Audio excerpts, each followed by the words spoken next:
सुबह का समय था। बहू ने अपना पहला पैर सासू माँ के दरवाजे के अंदर रखा ही था कि सासू चिल्लाते हुए बोली कि बहू, मैंने तुम्हें कई बार कहा है कि अपना ये मनहूस चेहरा मुझे मत दिखाया कर। पहले मुझे अपने बेटे का चेहरा देख लेने दिया कर, उसके बाद तू अपना ये मनहूस चेहरा दिखाया कर। ये बातें सुन के बहू का मन मस्तिष्क बड़ा ही दुखित हो गया, लेकिन वो उस दुखी मन में भी अपनी सासू माँ को कुछ भी अपशब्द नहीं बोलती है। वो बस इतना ही बोलती है कि मैं तो बस झाड़ू लगाने आई थी कि जल्दी से झाड़ू का काम खत्म हो जाए तो फिर मैं नाश्ते के लिए चली जाऊंगी किचन में। मुझे क्या पता था कि आपको मेरा चेहरा इतना बुरा लगता है।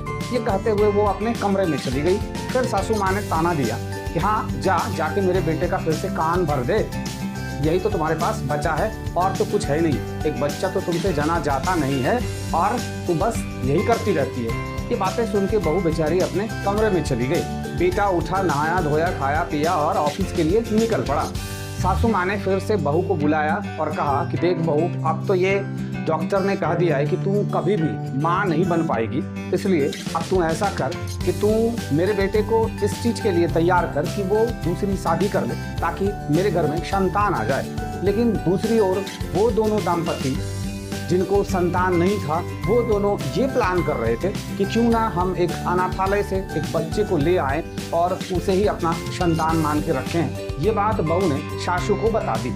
ये बात जानते ही सासू के अंदर में ज्वाला फूट पड़ी और वो विद्रोह कर दिया उसने कि अब आज के बाद से हम अपना खाना पीना सब त्याग रहे हैं जब तक कि हमारे बेटे की शादी नहीं हो जाती है। मेरे घर में अगर किसी दूसरे का खून आता है तो मैं अन्न जल सब कुछ त्याग दूंगी। वो इस तरह का एक बहुत बड़ा सा बखेड़ा खड़ा कर देती है। अब बेचारी बहू परेशान हो जाती है कि वो करे तो करे क्या।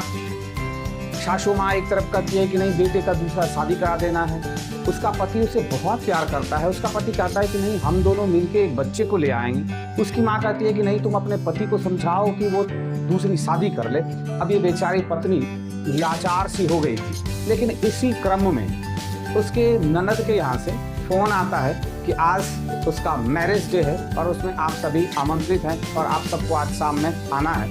फिर माहौल बदल जाता है और सभी शाम में उसके घर जाने की तैयारी में लग जाते हैं।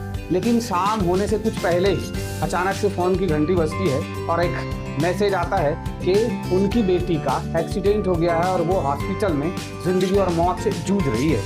सभी माँ बेटा पुतहू भागते हुए हॉस्पिटल जाते हैं और वहाँ जाके उस बेटी को, वो जो सास हैं वो अपनी बेटी को देखती है और वो जो पुतहू है वो अपनी ननद को देखती है और भाई अपनी बहन को देखता है। क्या देखता है कि वो बेड पे पड़ी हुई है। बहुत लंबे इलाज के बाद, बहुत दिनों के बाद वो रिकवर हुई। लेकिन डॉक्टर ने जाते समय एक बात जो कहा वो सबके दिल को झकझोर दिया कि ये जिंदा तो बच गई, लेकिन एक्सीडेंट में कुछ इस ढंग से इसे चोटें आई कि ये अब कभी माँ नहीं बन पाएगी। ये बातें अब हर किसी के दिल में यही गूंज रहा था, ये क्या हो रहा है। लेकिन बहू के मन में एक ही बातें चल रही थी, अब ये सास अब क्या करेगी। अब इस असमंजस में ये सासू माँ खुद नहीं सोच पा रही थी कि अब मैं कौन सा फैसला लूँ। बहू को, बेटे को दूसरी शादी करने के लिए राजी करूँ या फिर दामाद को अनाथालय से बच्चे ले आने की सलाह दूँ।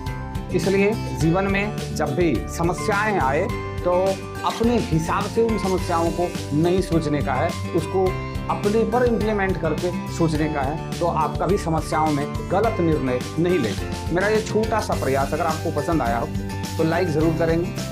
चैनल पे पहली बार होंगे ही सब्सक्राइब करना नहीं भूलेंगे। मिलते हैं हम अगले वीडियोज़ में।